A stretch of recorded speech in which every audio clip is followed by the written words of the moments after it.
comment choisir un livre? Donc d'abord, ce que tu fais, tu choisis un livre dont le titre t'interpelle et que l'image aussi t'intéresse. Par exemple, La Maison aux démons, on sait tout de suite que c'est un livre mystérieux. Alors, si toi, t'aimes ça, les mystères, les choses un peu qui font peur, il y a une maison hantée ici, donc ça pourrait t'intéresser. Aussi, le livre Paroles de filles, tout de suite avec le mot fille, il y a certainement des jeunes filles dans la classe qui vont dire que ça les intéresse peut-être, mais reste à voir aussi si l'image aussi t'inspire.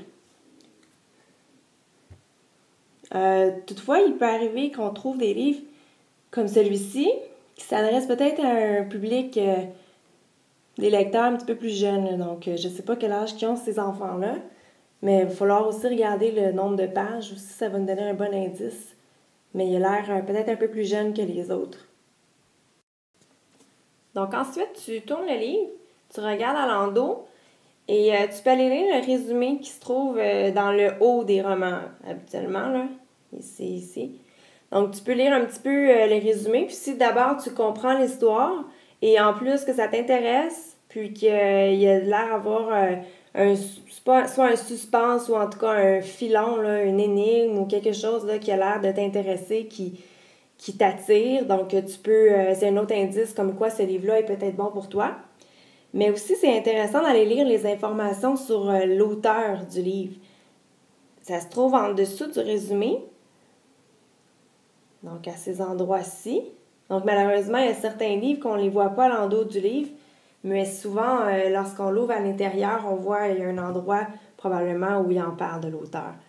Ce qui est intéressant, c'est que tu peux savoir sa ville d'origine, son année de naissance. Tu peux voir aussi les meilleurs romans que cet auteur-là a écrits, donc ce qui peut t'inspirer ensuite pour d'autres lectures.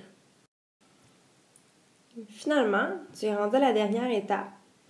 Tu sais maintenant que le livre t'intéresse puisque tu as regardé le titre, tu as lu le résumé, donc tout ça semble t'intéresser.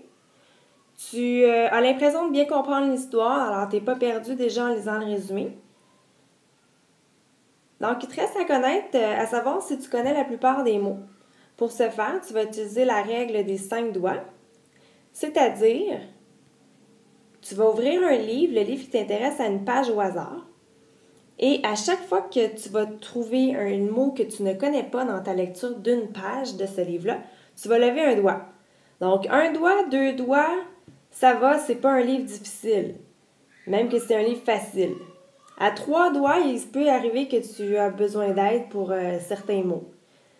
4 doigts, ça commence à être un petit peu difficile pour toi, ce genre de livre-là. Tu vas avoir besoin de te référer à un outil là, comme un dictionnaire ou un ami ou quelqu'un qui va t'aider à comprendre.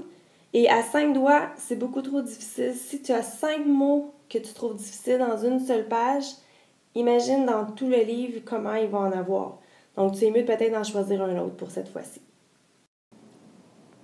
Maintenant, tu es prêt à choisir ton premier livre de l'année. Alors, bonne lecture, puis bonne année scolaire.